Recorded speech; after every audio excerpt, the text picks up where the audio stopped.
But when it's going well, it's like the best thing ever. Like, you can't really beat those highs. I've had like highs that have like taken my breath away, but then I've also had lows that have done it. Yeah, absolutely crush you. But it's amazing, and I love being in control of my own life. Yeah. And I love being in control of what I'm doing each day.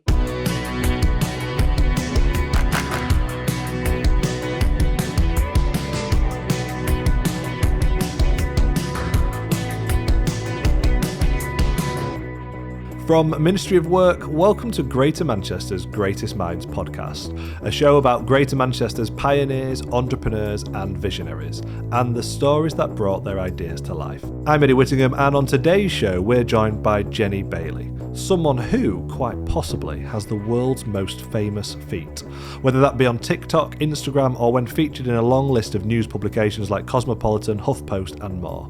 Her business, Calla Shoes, was born out of her own experience with bunions and her frustrations trying to find shoes that both fit and look good. When she couldn't find a solution, she made her own. Since 2016, Jennie's been on a mission to transform the comfort and style of women around the world, selling tens of thousands of pairs of shoes to women in over 90 countries, including to Hollywood legend Helen Mirren, soap opera queen Tasmin Outhwaite, and Dragon's Den star Sarah Davies, to name but a few. So I grew up in a place called Wigan, which is not far from here. I was actually born in Liverpool because my mum's from Hong Kong and my dad's from North Wales, and they both moved to the city and into Liverpool. Didn't want to bring me up there, so they moved me to Wigan. Lived there most of my life, and I'm the oldest of 4 kids. So I've got one that's 2 years younger than me, and a sister who's 2 years younger than me. And the mum and dad had a bit of a break, because my dad went back to full-time education. And so I've got a brother who's 13 years younger than me, right, and a sister who's 15 years younger than me. I know. So it was a busy house, very busy house. And because I'm half Chinese, and if you know anyone who's Chinese or has somebody Chinese in their family, you have to, there's a certain way that you approach school, and it's basically you have to get an A or you're just a failure. That's kind of how I was raised. Bless my mum.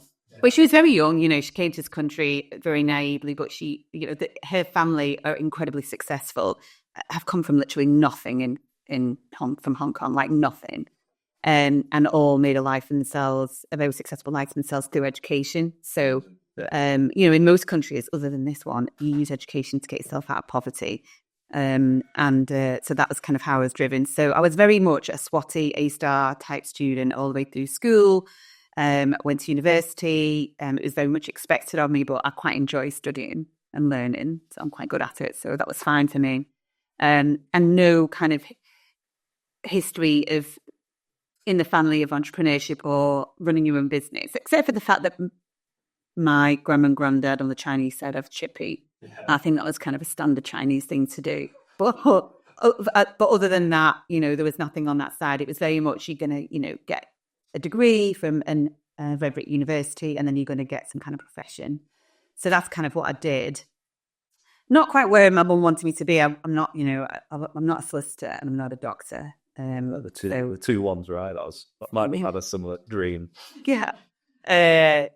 So what I realised at university was I got a part-time job and for a market research agency, and I was also doing business studies as well as part of my degree, and I loved marketing, and it just wasn't in my family. My mum was a nurse and my dad was a biochemist, so they didn't really understand business or marketing or anything like that. So it wasn't introduced to me before uni, but I loved it.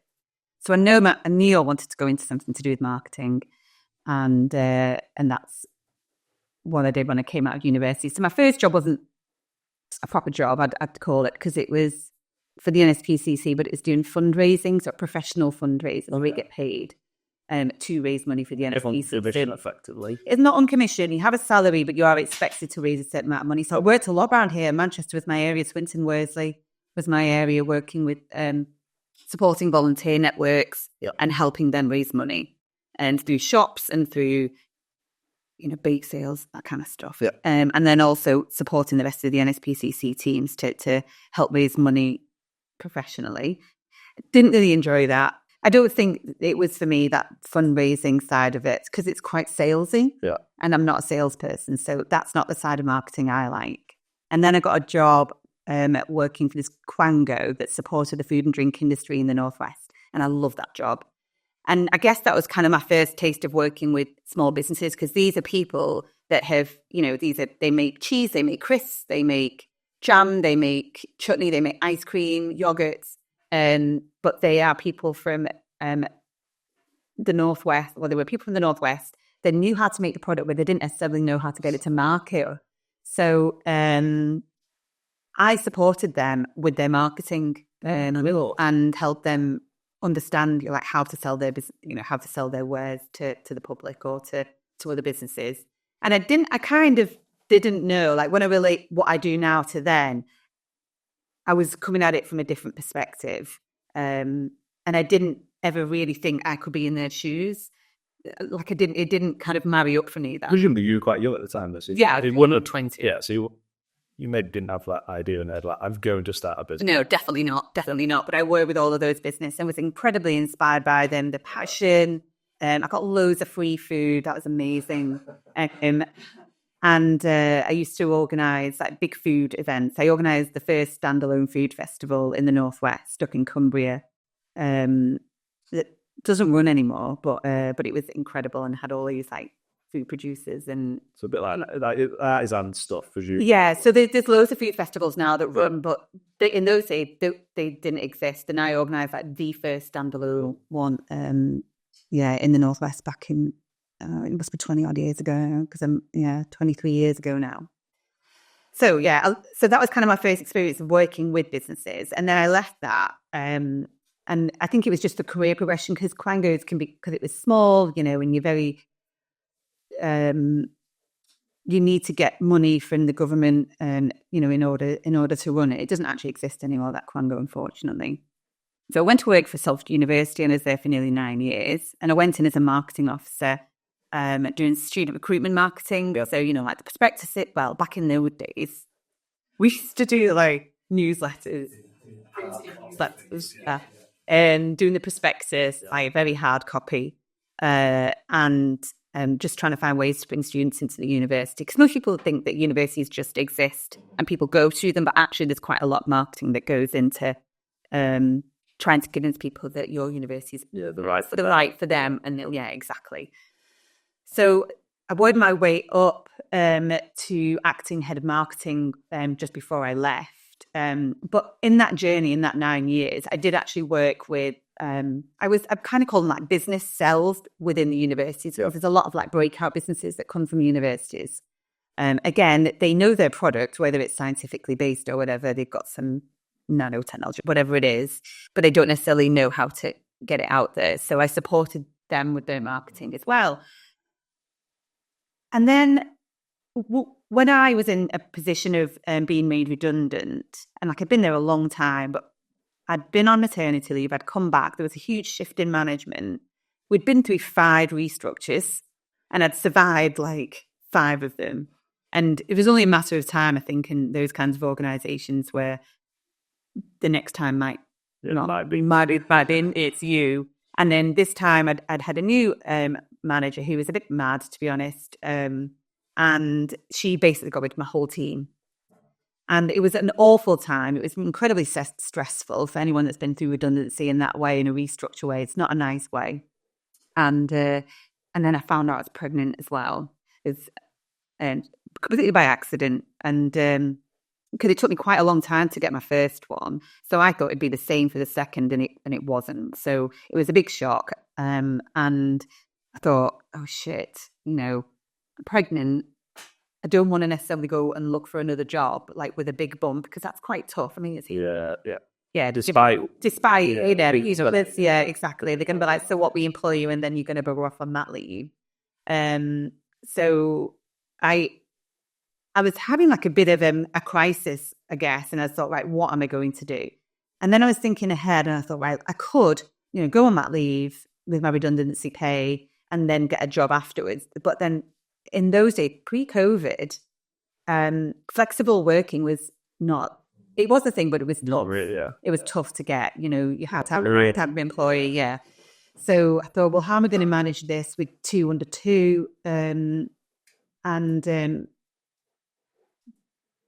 way my brain works is when I have a problem, I kind of go with all the different potential ways to solve that problem, and then kind of evaluate it and go, right, I think that's the best way to go.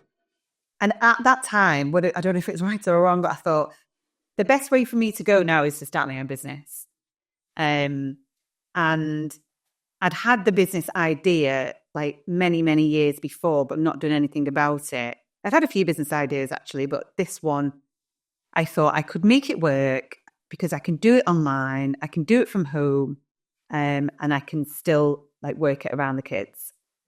So I kind of came home from work just before I got made redundant and crying and stuff to my husband. And he was quite used to the crying at this point because I was quite stressed out. And I said, I've got an idea. I think I'm going to start my own business and do this. So I have the most supportive, amazing husband in the world who also knows me really well. He knows that when I put my mind to something, it's going to happen. So he just kind of went, whatever you want to do, I believe in this idea. I think it's a great idea. Just go for it. Yeah. And we'll just adjust everything at home financially, because the finances really, that's the big thing. So I manage all the bills anyway at home. And I said, right, I've done my spreadsheet. I think that if I just, my redundancy pay will last me this amount of time. And then I'll just get a part-time job and then we'll just shop, we'll just pull everything back. Food shopping and bill. Change the lifestyle. Quite a lot. It's ridiculous. That's it. When you first start a business, people don't often appreciate it. You have to do that, really, to give yourself a fighting chance, don't you?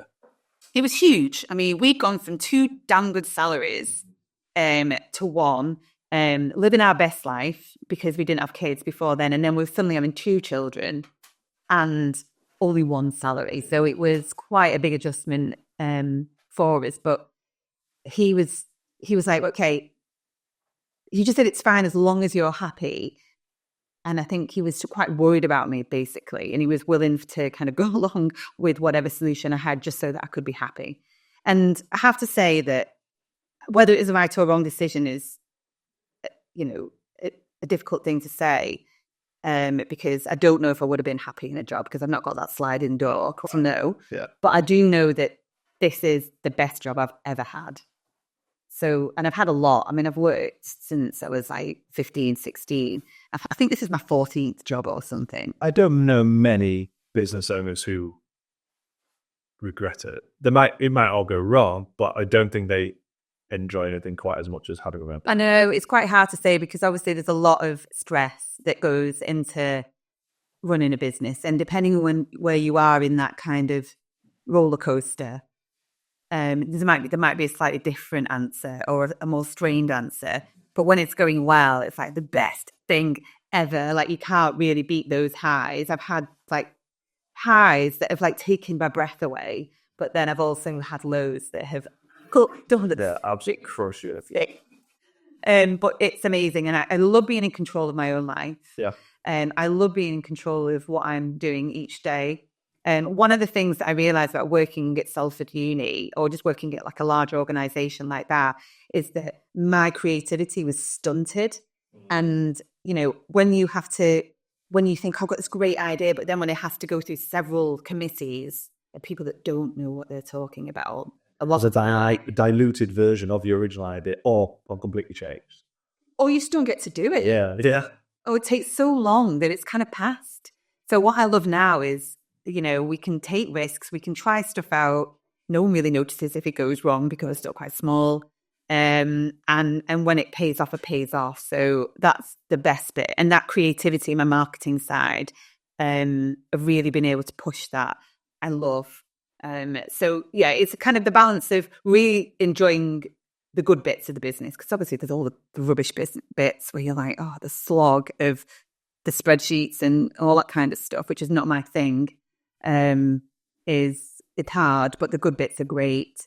And the fact that I've got an 11-year-old and a 9-year-old now, and I've been able, that I hope, even though they don't really understand what I do, And they think I'm famous, actually. Because, Cool. well, because I think they think I'm famous for making shoes.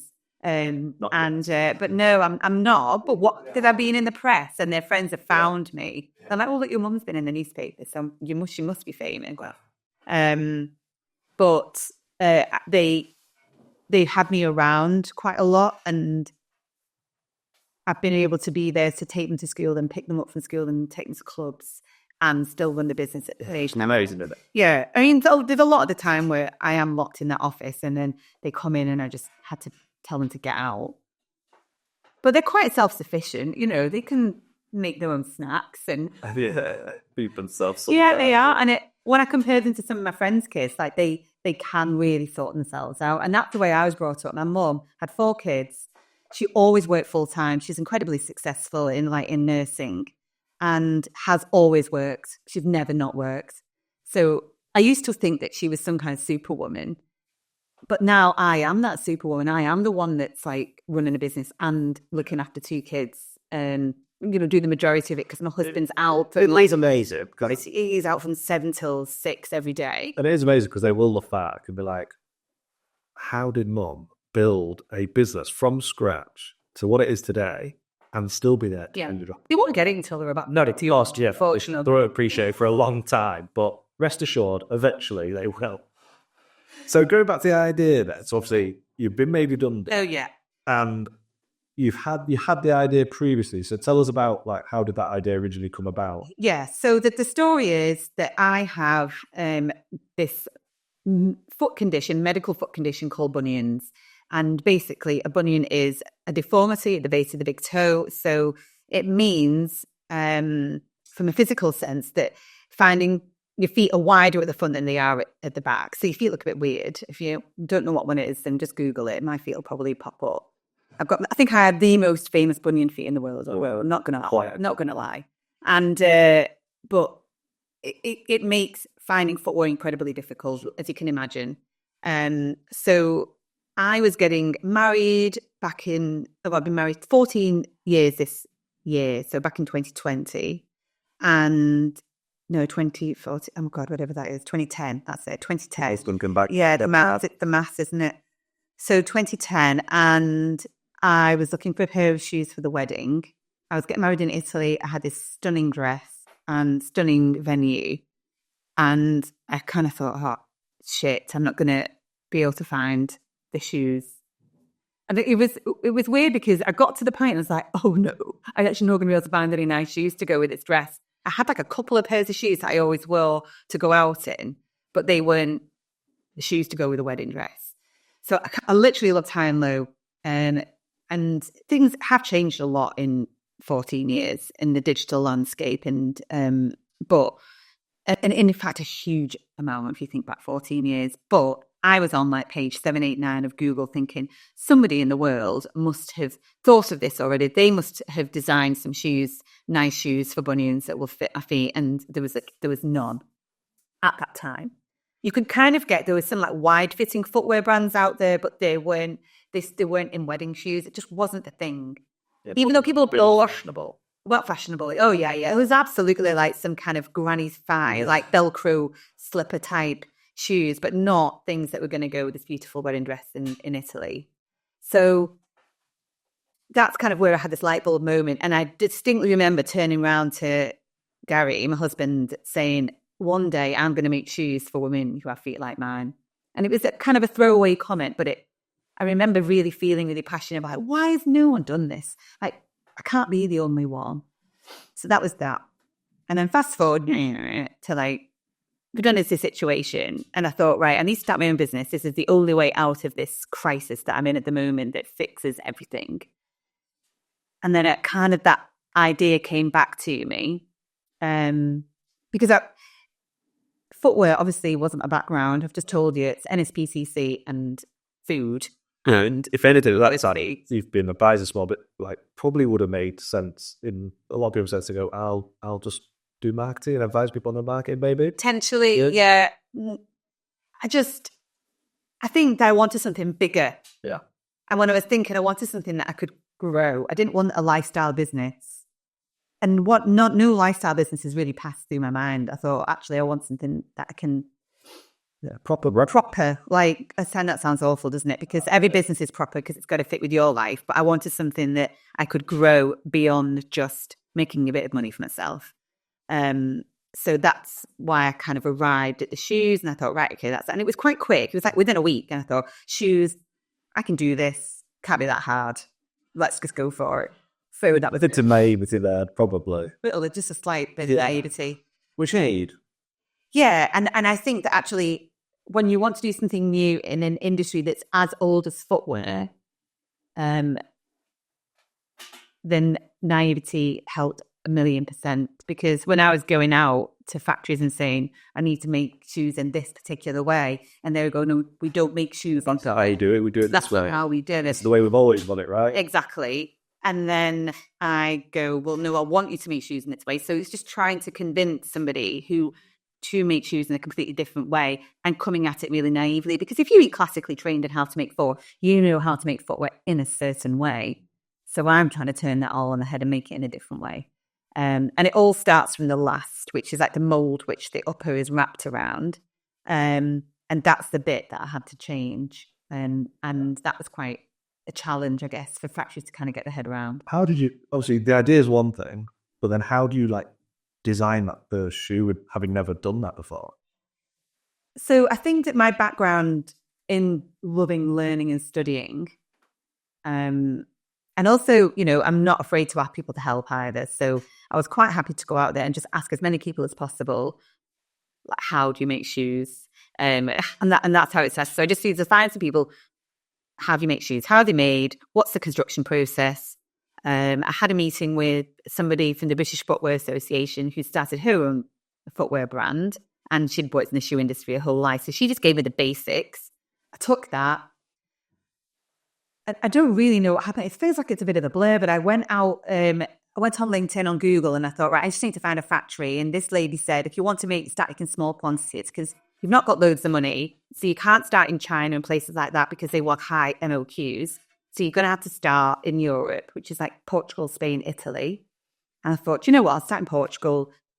Why not? And I kind of knew that they had a real good, like I had an instinct that they had, you know, they were kind of known for quality leather products, comfort brands. There's a company called Fly London at the time, and they were a brand of shoes that I could wear, and they were made in Portugal. So I kind of like knitted it all together and thought, about I'll start there. Managed to find an agent, a couple of agents. I think it was either through LinkedIn or Google, one of those. Just a lot of emailing and message sending. And then this is kind of all going on when I was pregnant. I did get another job actually between being made redundant and up till the point of giving birth with like a small contract.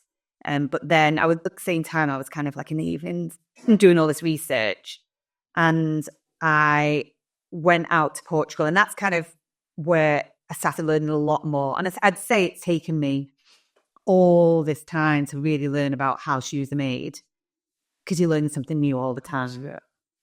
But the basics I kind of got in that first year of like really going out there and talking to the factories and understanding how the shoes are made through these agents. But yeah, the first like lot, I think I got 4 designs when we first launched the business. Look, it's changed a lot since then, you know, really trying to understand technical features and ways of I can improve the products all the time. And I'm definitely not one for standing still. I think that the innovation is a key aspect of. I suppose you have as well to keep up, because presumably since you launched, others have entered the market. Oh yeah, yeah. And it's much easier now to start a business than it ever was. And there's like, you know, there's more competition, much more competition than there was when I started.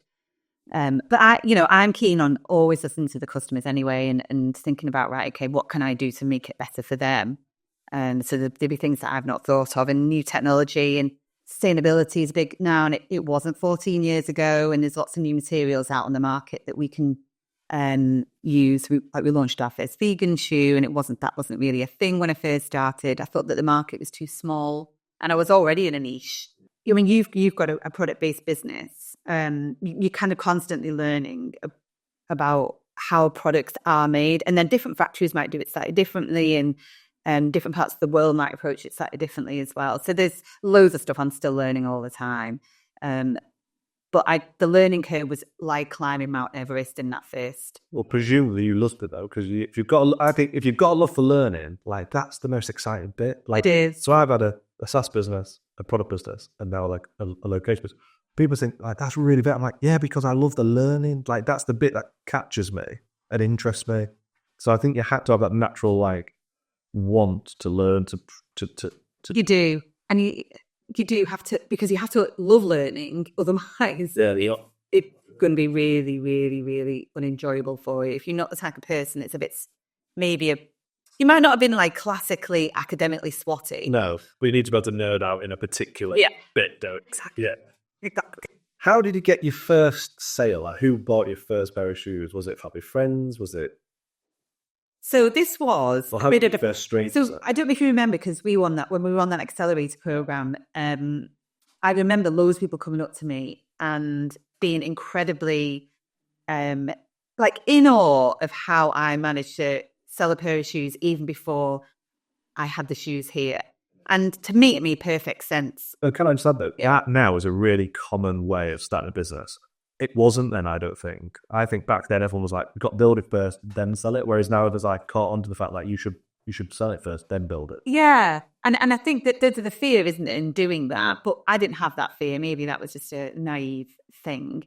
But it made sense for me to build my audience before I had the product, to find my community, to find people who were interested in the concepts, because they actually drove the styles that I brought out, the colours. I had to listen to that community in order to build the first collection, because I knew what I wanted, but actually, at the end of the day, that doesn't really mean anything. It's because it's what your customers want. So it did help as well that it took 2 years to get it, to get the business going, and like going through all the prototyping. And I had a factory that went under on me, so I had to start all over again. But in that time, it gave me the time to find this community. So that was 2 years from idea to actually then getting a proper shoe you could wear. Yeah. Wow, 2 years. Maybe a bit over, actually. It's a long time, though. Yeah. See, a lot of people would give up there. Like 1,000% would give up in that period of time. I think the hardest bit was I was working part-time, so at least I was bringing some money into the family. But I was very much driven by the kind of work that I'd put in. So I thought, well, I've got this far, so I may as well just keep going forward. There's nothing I would say that at any point that thought, right, I have to give up. So even a factory going under, that's not a big deal, really. So I ended up a factory, It's a pain in the ass. Yeah. One on low moments, but onwards. Exactly. So there was nothing in the process that I thought I shouldn't be doing this. I was only getting positive vibes from family, from friends. And then when I started the accelerator, I was like a year and a bit in, a year and a half into the process. And then everybody there was kind of saying, you've got a great idea. So that really helps. It kind of gets you it pushes you forward.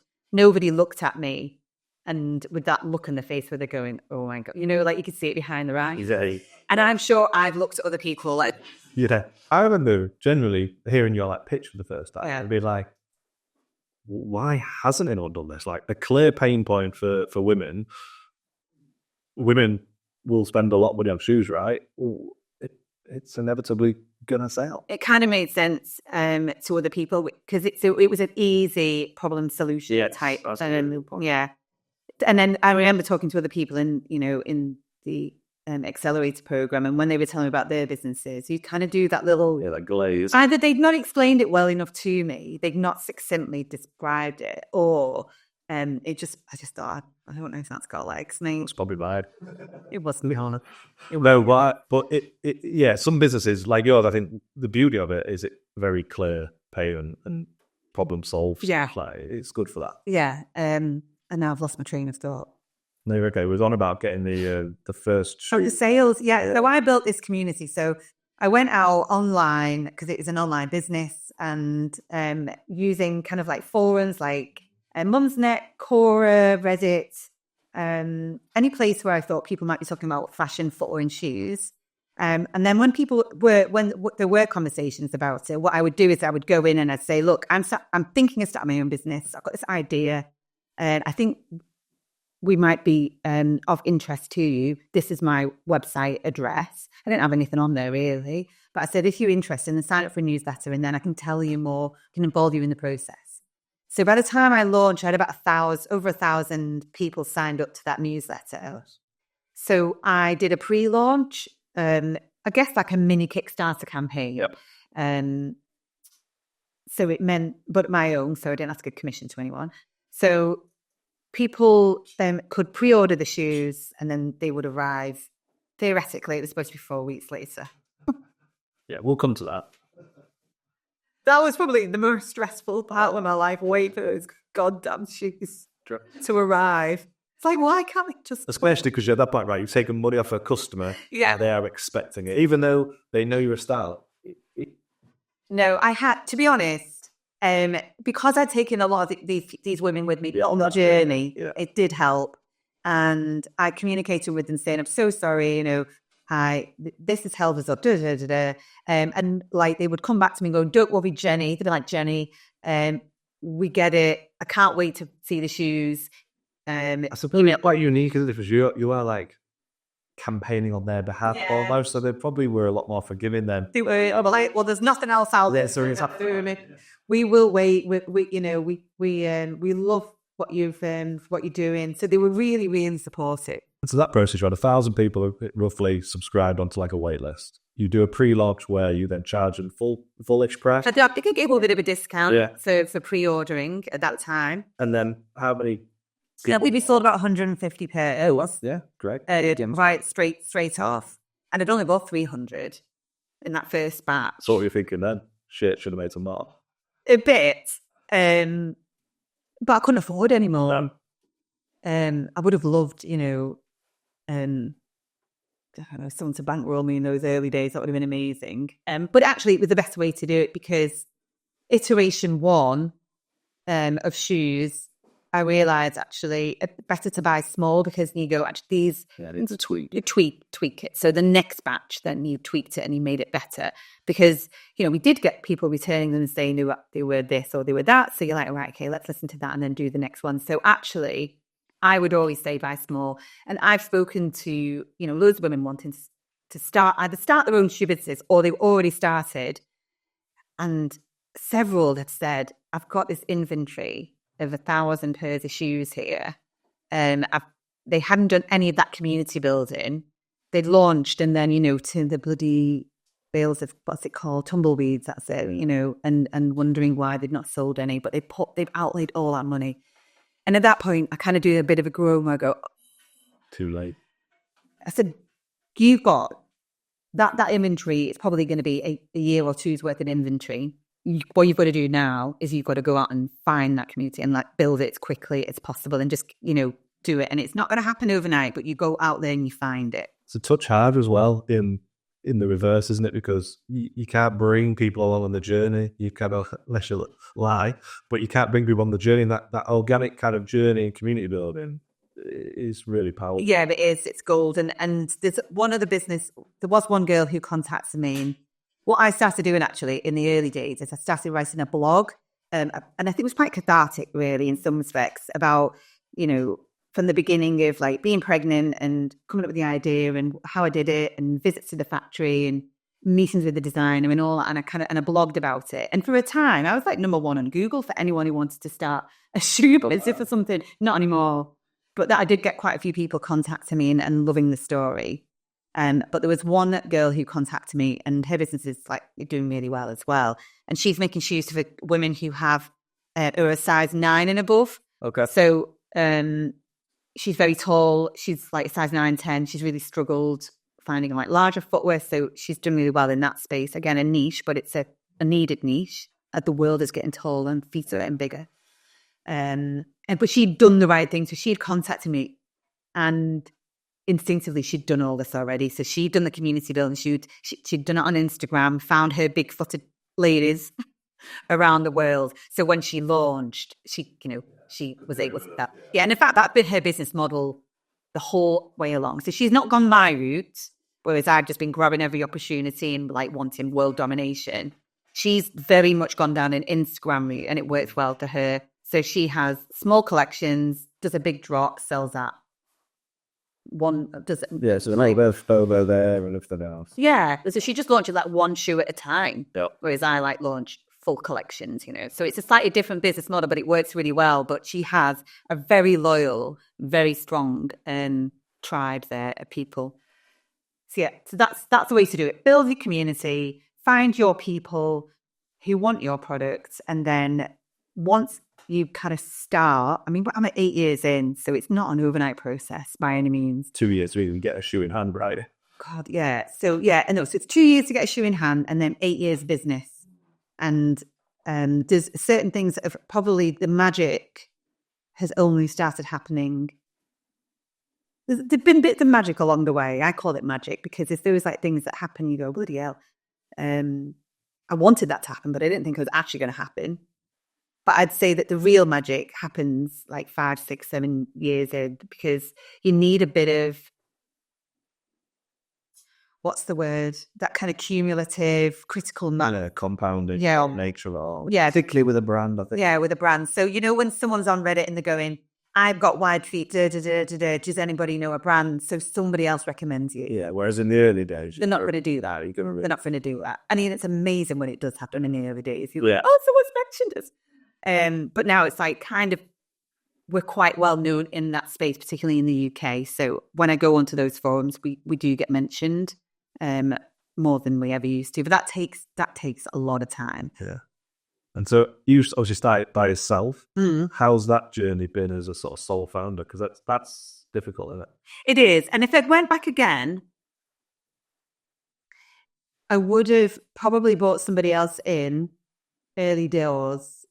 That was kind of complementary to my skills. So I love problem solving. I love the product side of business, and I love the marketing, and I love the creative side of it. But I'm not as good on the numbers side of it. And when I say numbers, that means not just financial, but merchandising. So you probably understand this as well, like having the right stock. I'm slightly more in your cap. I'm more creative sort of strategy stuff. What I mean is your product businesses, that you understand merchandising. So if you don't have the right size and the right colours at the right time, and then you can't sell. But you learn that, I think, though. You don't know that straight away. No. So I've been learning it, but I wish I brought someone in early. Yeah. A lot earlier. And that's the thing, isn't it? I think I didn't really appreciate, if you get the right person with the right advice, not always, but you can skip quite a lot of that learning. You have to pay for the privilege a lot of the time, or you might be looking to find someone who'll help you for free. But you can skip some of that learning. You don't have to learn everything for yourself. No, and I've had some great advisors who have given me advice in that area, but actually I think I need somebody in it with me. Right. That's what I would have done different. But other than that, but working on your own, you can just, especially in the early days where I had like a newborn baby, actually it would have been hard work working with somebody else that had maybe certain expectations of that I couldn't give. Right. So it was easier for me to do it on my own in the early days. So what happened? What was the process? I got some investment. So I didn't know investment was a thing until I started the NatWest Accelerator. I did. And I didn't know it was a thing that was even necessarily or needed for my company. Now I kind of know that if you want to accelerate a product-based business, money really does help, because cash is really, really important. And back then, there weren't the lenders that there are now. Actually, there's some really good lenders that will lend you off revenue, whereas that wasn't a thing either. Back then, it was like banks, and banks don't lend you money when you start up and you're not B2B, so you've got no invoice financing. They didn't really understand B2C, that model at all, which is, and I still think they're not clear at all. I agree. But there was some. I have lent money in other ways from different financial institutions, but then it was tough. So actually the law of investment to grow the business a bit quicker was quite strong. What I realized is that I'm quite good at pitching, and I won some money in the early days. I won money, actually, not just in that program, and that accelerator program, but I did another competition where, it was like pitching and talking about business. And I think I won like 10 grand.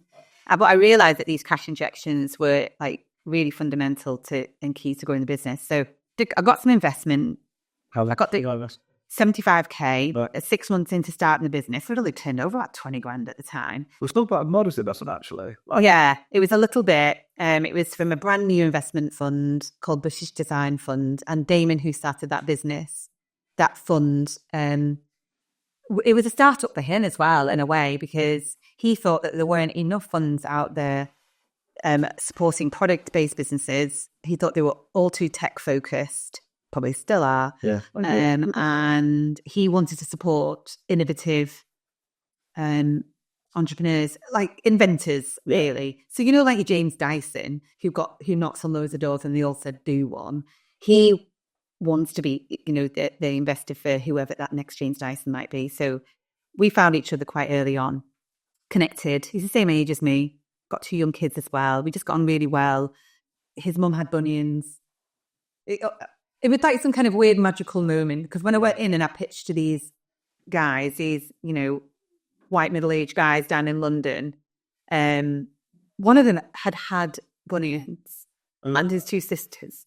So guys could have bunions? Yeah. Oh, right, I didn't know. A smaller percentage. Yeah. If they'd had them removed, he just got it. So that's a bit of a weird thing. Yeah, because what are the chances? What are the chances that he understood the problem?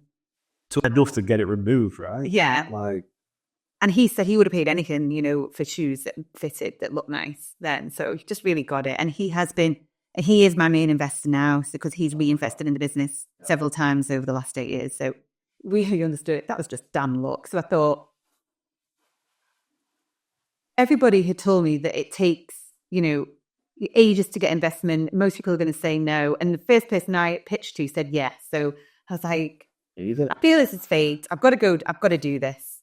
Let's go for it. So I got some investment. It took a while for them to get their funds in, because like I say, it's the first fund. That was the first company that they invested in. And that money came in, and I took on an intern, actually, who helped me with stuff, just all the stuff that you need to do. And then she was part-time, a student. And then when she left uni, I took her on full-time. And then the business is going quite well. We were growing quite fast. Kind of trying to remember the timeline. Got some more investment. Took on another intern and another member of staff. And then COVID hit. And I'd say that was the first time I'd cried, since I started the business. Or since I decided I was going to start the business. It was like 4 years then. Yeah, because I'd got home. I've been away, actually, for my husband's 40th. We've just been away without the kids. It was amazing. And as it was, we were in Dubai, and they were literally shutting Dubai down behind us as we were leaving, because this is how fast it went. Because so you at that time, right, surely realising this is pretty... Oh, my gosh. So I think people were fearing for our lives when we were there, because it started to build up a bit. And we were like, we're fine, it's fine, it's still eating out. But it did, the hotel shut down as we left. We got home, everything was closed, and the staff were obviously panicking, and I'm panicking and thinking, who the fuck's going to buy shoes when we can't leave the house and everybody's going to die? So that's probably what everyone was thinking about a business. No one knew what was going on, and it was bad. And I caught COVID. At some point, Dubai, getting home, you couldn't get tested then, but I was in bed for 2 days with the flu. I'd never had the flu in my life up to that point. I'm quite a healthy child, quite a healthy lady. And, but I was bedridden, couldn't get out of bed. It was horrific.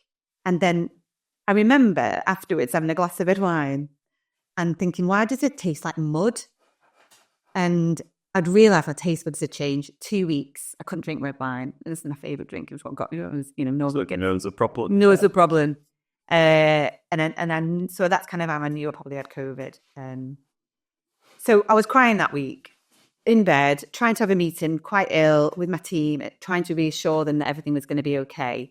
And not crying in front of them, obviously, but it, you can't, how do you stop all those emotions coming up? It was really, really hard.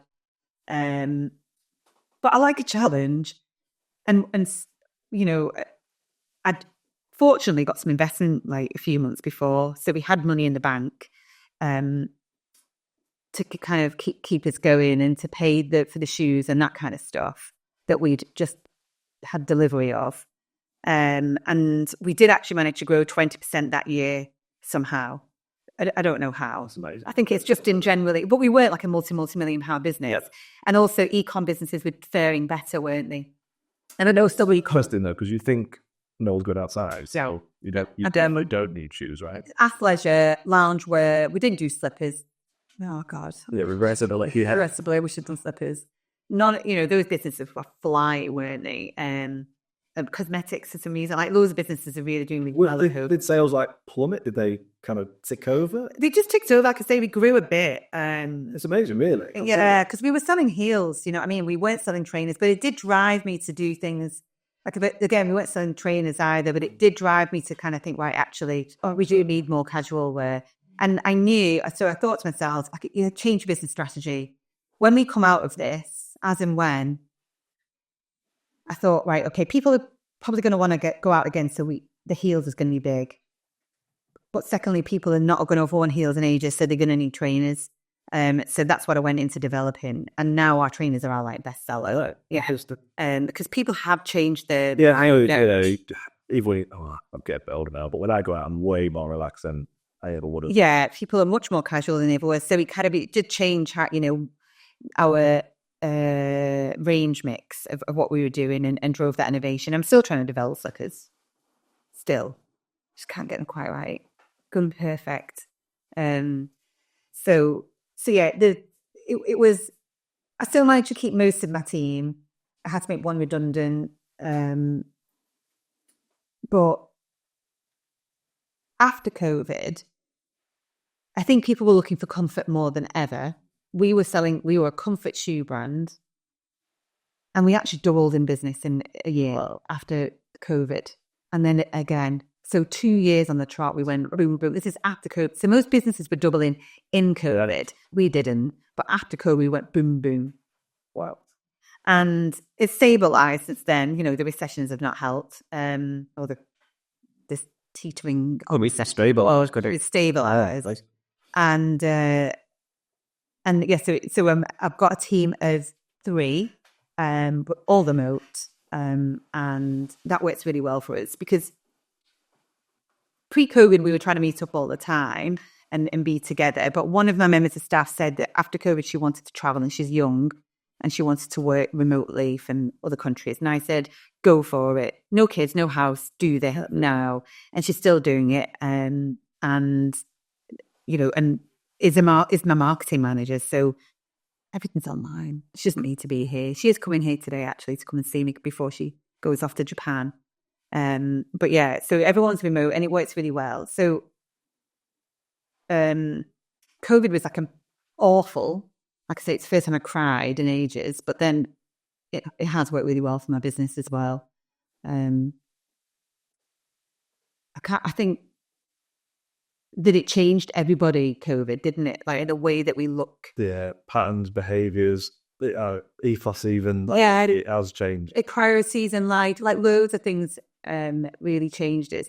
I used to be the type of person that needed other people to get energy from. I do get energy from being around other people. Yeah. So if you're not working in an office with somebody, where do you get that energy from? So I've had to find my energy in other ways, and I do.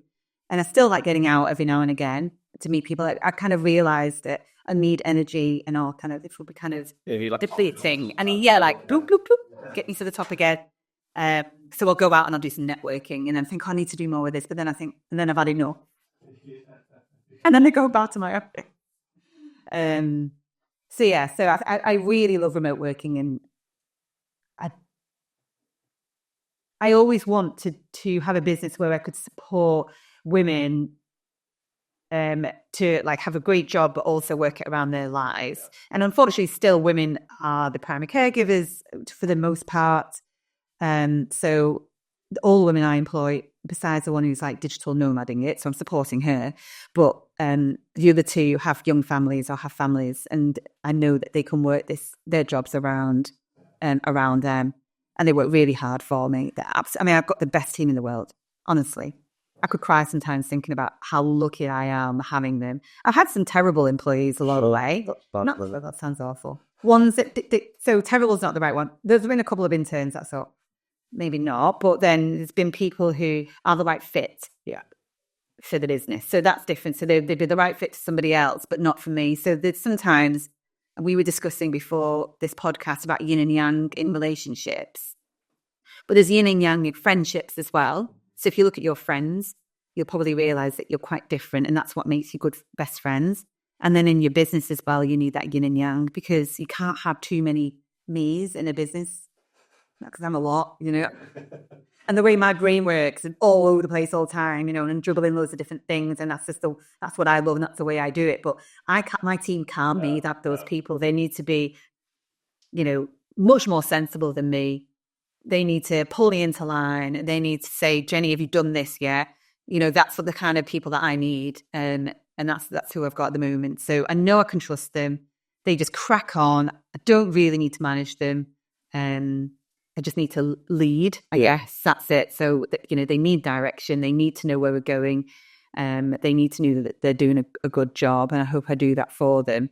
And then I just let them crack on and do what they do.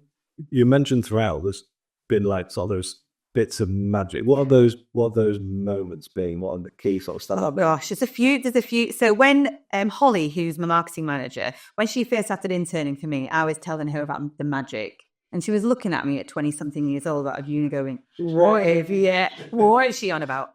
And I said, the magic is, it's like manifestation. So you say, I want this person to wear my shoes, or I want to be in this magazine, or I want to turn over this amount of money, or I want to sell this number of shoes, or whatever it is.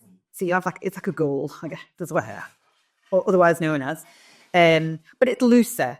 So manifesting and taking yourself to a place that you can't imagine being in a way, an impossibility. And then if you're just thinking about it and it's in your mind and that's where you want to get to, then some magic will happen. And then it'll just happen. Like one day you'll be there and you'll be in that magazine, or that person will be wearing your shoes. But that's presumably because you're subconsciously working to it's like yeah. Because there's no actual magic.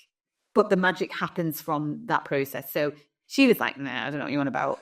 But then she came into a team meeting one day. She went, the magic happened. And I was like, what are you on about? She went, I sent an email to, it was, I can't remember which one it was. Some celebrity. She'd sent an email. They'd come back and said, I'll take the shoes. And then they wore the shoes. And she was just like, I can't believe it actually happened. So obviously it isn't magic. It's working towards that. But believing that you can work towards that. That's the thing. You've got to kind of believe it. 100%. You've got to have that conviction to think that it's achievable. Yeah. If it's never, whatever that goal might be, it can be daft. It's got to be adapted. That's what I mean. I remember it was when we was at eSpark. I had my cyber business. And I was like, God, I don't really know anything about fucking cyber. I probably need to at least try and learn and maybe project that this business does. So I message on LinkedIn, the United Nations Head of Global Cybercrime. Neil, he's in my phone. We're good friends. But I just literally messaged him on LinkedIn and said, please, could you come on a webinar? And he went, yeah. And then all of a sudden I had the United Nations Head of Global Cybercrime doing a webinar with me. Hello. And me kind of exactly. Well, but the magic happens. If you don't ask, you don't get it. Yeah, there was a bit of that, isn't there? And sometimes the magic only happens 3 years later, or 5 years or 8 years later. So I, you have certain people in your mind that you really want to wear your shoes. And recently the magic has happened. So Helen Mirren is incredibly well known for how fashionable she is, but her fashion is driven by a fantastic stylist that she has. But she is adventurous and she goes for it, and she lets a stylist really, push her boundaries. So she is that type of woman. She's fierce, she's strong, and does not take any shit. She is absolutely my kind of woman, and very successful, and also is willing to kind of put herself out of her comfort zone to make things happen. You can kind of tell that she's done that to have the career that she's got. I wanted her to wear my shoes. We'd contact her stylist, was aware of us, had taken shoes a few times, nothing had come of it, and I was like, it's just never going to happen. And then I was just sat on my phone. So we get loads of orders every day. And I don't look at every one. And I don't do customer service anymore. So I have no idea about our shoes. But for whatever reason, every single ding, every Shopify ding comes through to my phone. And every now and again, if I'm sat there, I'll just look. And I don't know why I looked. And I just saw this name, Helen Mirren. I was like, surely that cannot be like me. Anyway, when I kind of looked into it, I thought it still can't be her because it's just, I'm not going to go into detail. Could be the protection and stuff, but I still wasn't convinced. And but I was emailing my family and all the team going, "Do you think it is the Helen Mirren?" No idea. And then a couple of weeks went by, and looking at social media, telling she's not wearing the shoes, right? Okay, it's not her, and also it's a different size to what I'd given the style, so it can't be her. Like lots of things go through your mind. And then one evening, I'd spoken to my marketing manager earlier that day. I said to Holly, I am convinced it's her because she bought a second hair, right? And I thought, I'm convinced it's her. Just got to go and find her wearing them. And then that evening, I was just scrolling, because with e-com businesses, you don't really stop. You're just kind of constantly looking for ideas on your phone when you're supposed to be relaxing. And then I thought, I'm going to find Helen Mirren, I'm determined. And I just typed in Helen Mirren, news articles. And then literally this photograph popped up of her at Wimbledon in our shoes doing this photo shoot. I think it was with Evian. And I just kind of screamed on the sofa. My husband's going, what's going on? What's happened? I was like, oh my God, he's wearing the fucking shoes. Oh my God. And my heart was I can't just, it just, God knows what he was accelerating at. And I couldn't breathe properly. It was amazing. And my husband was jumping around the living room. I couldn't believe it. We weren't name checked. No, but she was in every paper wearing them because it's the first time she's ever been to Wimbledon, ever. Wow. She went and she styled herself. She didn't use a stylist. And she just bought our shoes to wear. It was mad. That's something you just dreamt up in your head, right? That's the maddest thing. The product though, you just dreamt up some shoes one day and now she's wearing them. No, so that is magic.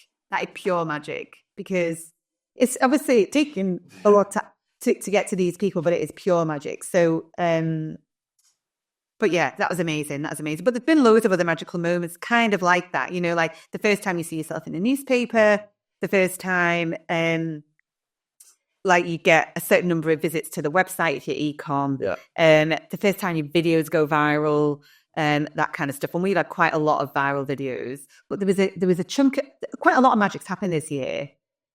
And last year was a really bad year for me. It was the lowest part of the business so far, besides since COVID. And it's because of the cost of living crisis. So if anyone who's got a product-based business knows that all costs went exponential last year. Everything went up in price.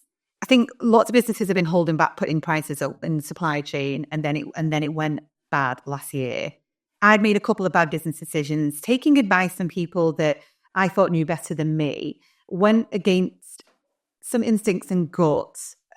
And I think it's because we not grown that much the year before. And I was starting to search and suddenly started thinking, oh God, well maybe. Solved that free. Yeah. And it was a bad year and I made some bad business decisions. I nearly lost the business basically because I'd lost the margin.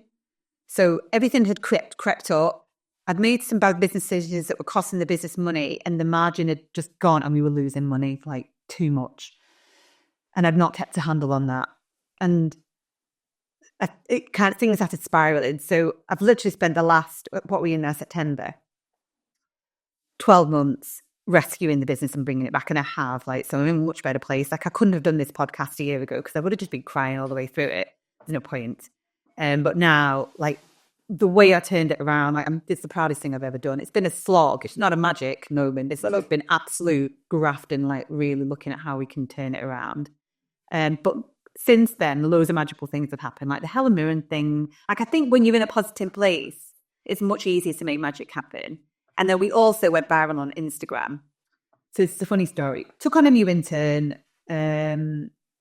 recently. And when we were interviewing her, she said, she'd done an amazing thing, actually. She'd gone away and, you say, what do you know about our business? And they give you some blurb that they've read on the website. But she'd gone away and done a full swan holiday to my business. Ripped a new one. Absolutely. So me and Holly afterwards were like, shit, we should sort some stuff out. But she'd said, you've only got 15,000 followers on Instagram and your main competitor's got 30,000. So we were like, yeah. And we spent nearly 8 years growing that 15,000 followers, and it's not many. And to be fair, Instagram's a weird one. All social media is a weird one. When you kind of run Instagram and TikTok and Facebook and YouTube and Pinterest all at the same time. So Holly and I just kind of gritted our teeth, and the next week we were like, right, we're going to do something about this. And I said, right, I'm going to do a live every day. And she said, I'm going to put a bit more effort into Reels than I normally do, whatever that is. So this weird magic thing happened that week where for some reason our account got access to some trending songs that we'd never been allowed access to before. Because as a business, you're not allowed to use certain types of music. And all of a sudden, Instagram gave us access that week. So I was doing lead lives. She was doing these Reels to this music that was trending, and it literally blew up. Like when you're just constantly checking your phone because it's going mental. And we have gone from 15,000 to 145,000 followers in a month and a half. Okay, how? That is insane. That is magic, I think. That pure magic, because that intern came in, gave us a kick up the arse. We decided to do something about it the week after. Interesting where that kick of the ass can come from. You probably wouldn't have expected it to come from that, would you, really? Bloody student. Well, you'd have expected it to come from some sort of fucking marketing. Yeah, exactly. That would have cost you. I need to get more followers. Yeah, thanks for that. Yeah, but that's insane. It's insane. So I think that magic happens from manifestation, but if you're not in a good place, mentally, actually that's quite hard to do, because you start thinking about your manifestation goes in a negative direction, and you start thinking about what if this happens, what if that happens, but not in a positive way. So you've got to really pull yourself out of that and think a lot, more positively. And the way I did it was actually, you need someone on your side who is giving you that, is feeding you that positive, saying, you've got this, you can do this, because it's actually, I think, too hard to do on your own. So whoever that is, you've got to have that person. And my husband's that person, thankfully. And we would have these meetings, I'll put that in inverted commas, every night. And I'd tell him about how shit everything was. And he'd go, yeah, but it's simple, Jenny. All you've got to do is raise your prices, cut your costs, get your margin back, and then you've got your business back. And you're going to get rid of that. You're going to stop listening to them. All of these negative things you're telling me. You already know as well. Yeah. But you do need someone to tell you. Yeah. Just simplify it. So I'm going in negative, saying, I'm not charging enough. I'm not doing this. And then that person did it. And he just turned it all on its head and just said, you need to do this. You need to do that. Yeah. And then everything's going to be fine, isn't it? And then I go away then and I write it all down and I do the math and I go, oh yeah, it's going to be okay. But you do need, he has been that rock in that respect, and been able to just help me see that just to get that perspective, and then it just gets you moving forward a bit quicker. Yeah. Because when you're in that kind of mental slump, if you're not, the quicker you can bring out of it, the better, really. You can do it. Most people can. Well, you want it to be in a few weeks rather than a few months when it's a bit. To do a kind matters, right? Yeah. Because if you could take too long with that, you won't have business. Exactly. So there were some very difficult decisions that I had to make. But so my perspective on running a business changes all the time on what I want out of it. And then again, my husband was really good, and he said, because at one point I thought, well, I don't even know if I'm going to be able to sell this business for any kind of money, and I'm not paying myself salary that I was actually earning before I started the business. I was earning more before, and I say to him sometimes, if I didn't have a business and I had a proper job, I'd be earning loads of money, with another 9 years experience behind me. And he said, yeah, but would you be as happy? And he said, you have been so happy these last like 9 years, much happier than when you were like losing that job. He said you've been able to be there for the kids, and I know that was important to you. You love running that business. You're doing something important. And he said, look at it this way. He said, at the end of it, you can still go and get a job. But you've had a great, like, 9 years. We've not, we're still here. We're still paying the mortgage.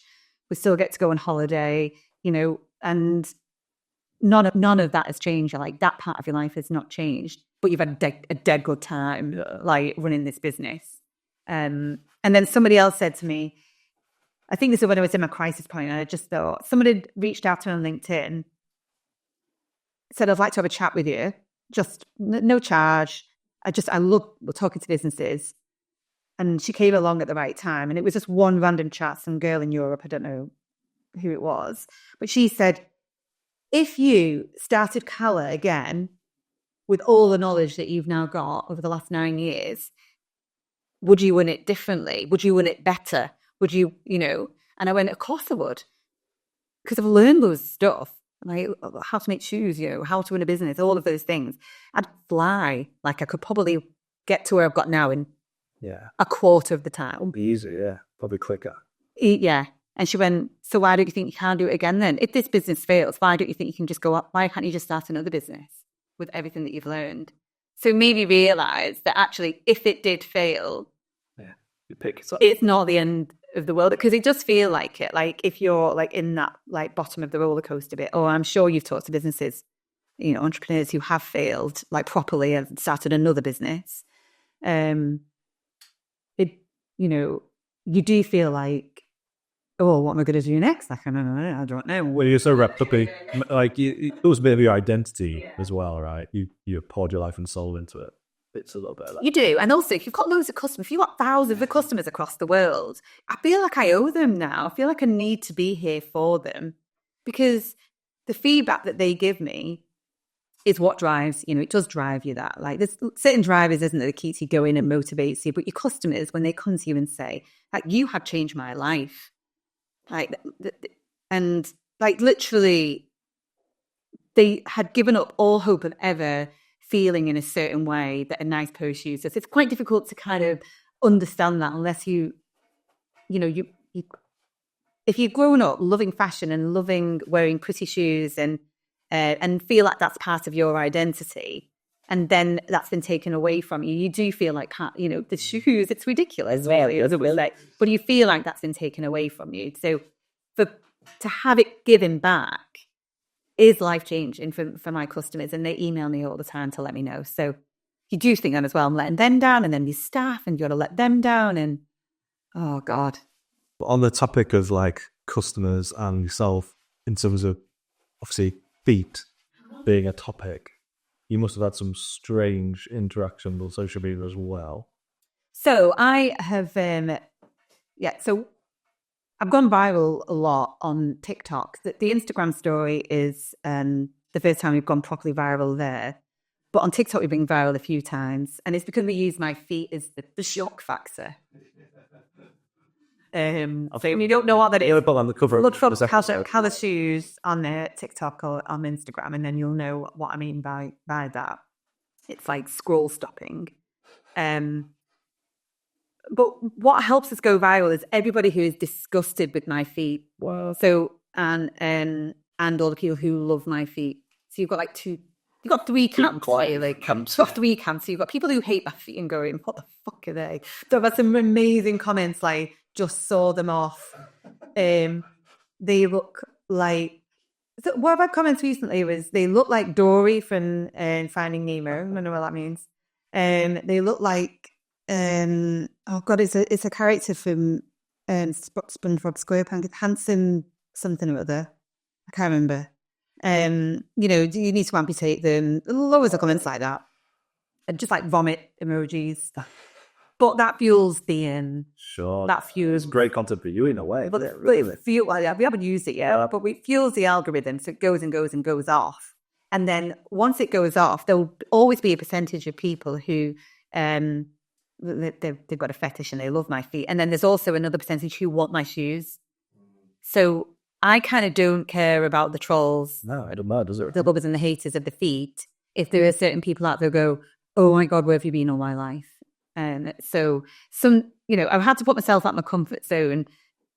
And when I say that I've probably got the world's most famous bunion feet, I probably have. There's the most recognised feet. In fact, these bloody companies, I don't know where they're from, somewhere out of the UK, that are making shoddy, shitty shoes, and apparently for bunions. And then they're using, those little videos that you see. Yeah. And then they're using my feet as part of their little reels and their advert. Oh, you've got to do a reel about that. But I get customers saying, I've just seen your feet on this other company. But they're like those, the con companies, basically. Sometimes every now and again, a con company will go viral. And then we'll get comments saying, I've just bought some of your shoes. I'm like, they're not ours. Oh, shit. There's somebody else's. They will be Calla. No. Or there was someone pretending to be near ours. In that space. So yeah, lovers and haters. It's so people who aren't in it, people think that I must get really upset about trolls. But I don't care. But then you're quite strong-willed. Like some people might, maybe, but I just think about the people who look at them and go, well, they're helping those people find out. They don't realise that. I had a woman send me a video that went viral on Instagram. She was from America. She was sat in a car. She was crying her eyes out and going, I'm sorry I'm crying. This is ridiculous. I'm very emotional. But just the first time I felt seen. Wow. Like the first time I've been on Instagram and not felt like a freak. So, I did sort of comments. Yeah. So I am quite skinned in that respect. I don't care because it's speed in the business. Correct. Yeah, exactly. So who's winning? So do one. What my marketing manager does worry a little bit about is the people who aren't quite as strong-willed and sure. thinking that there are all the people out there who pay their feet. That's what they should do. So them, the stuff. So the ones that do like them too much, couldn't you? No, I do get offered that money right for like private video thing. Crikey. I have to take a look. This is maybe a sideline. Yeah, you should. Little only feet. There is one, I think. The only fees. Yeah, but you could start that and sell your clients. I know, my husband has gone, you could just do this. Just do it, Jenny. Like, it could be some more money that way. And I'm like, I know, but what if I did end up one day, like Michelle Malone or, Nita Broderick or, someone who became a figurehead in the business industry. And then they started pulling out my OnlyFans. Although that would be a genuinely really interesting. If you did like an OnlyFans, but as an advert, purely an advert for Calla, that you did this, look at what we just, anyway. I have got maybe. I'll make a note. But I have got no time to be doing that. So where do you want to see the business go? You obviously 8 years of your life into it. You hopefully turn the shit now to where it needs to be going. What do you want the next couple of years to look like? I think I kind of touched on it before. Like it does change all the time about where I am in my life, because I'm just loving running it, and I think on the outside, people think that I'm successful. But success is not an easily definable word. It's not static, is it? No. And so successful for me probably would be some kind of exit one day, because what I realised is that I do love running a business and I am quite good at it. And I've learned so much that there's another business in me. And I probably do it for someone else next time, though. I don't know if I do it on my own. But there's definitely another business in me, or another few businesses in me. So I'd like, but until I have an exit, I don't really want to split my time. No. I want to focus on this one. And also I don't have time to split my time. So that's not necessarily the next couple of years. My investors would quite like that. The next couple of years is about, now I've turned the ship around, is just building on that and trying to get through this cost of living crisis and maybe whenever the next crisis gets thrown at us. So yeah, it's surviving. Is that a word? Is that a goal? For me at the moment, I've survived 8 years. I think it is. I think it is, given the current economic climate, right? Like a lot of businesses, if they can see this bit out, then when it starts getting good again, be well played. That's what we hope. It's quite hard to see that, isn't it, in the future? You'd love a crystal ball. But similar when you were in COVID, you just had that same fear. Oh, it was worse. It was worse than it is now. I feel like now there's certain things that I can do. And I guess the previous challenges help you with new ones, don't they? So that's good. But yeah, surviving, I really love Calla to be like a household name. And there's a couple of like really exciting things that are like I could say there's some magical things that happened recently that could really help to, really fly the business in the next year. So we'll just see. We'll see if they happen or not. And then who knows? So I'm keeping going, keeping working hard, keeping enjoying it, and hopefully keep growing until somebody comes along and maybe wants it. That's Jennie Bailey, founder of Calla Shoes, an entrepreneur and business born right here in Greater Manchester, impacting the world. Thank you so much for listening to the show this week, and please make sure to click the follow button on your podcast app so you never miss a new episode of the show. And don't forget to check out our work club right here at Ministry of Work. This episode was produced, recorded and edited right here at Ministry of Work, with a special thanks to our studio manager Dan Brown and, of course, to you for listening. I'm Eddie Whittingham, and this has been Greater Manchester's Greatest Minds.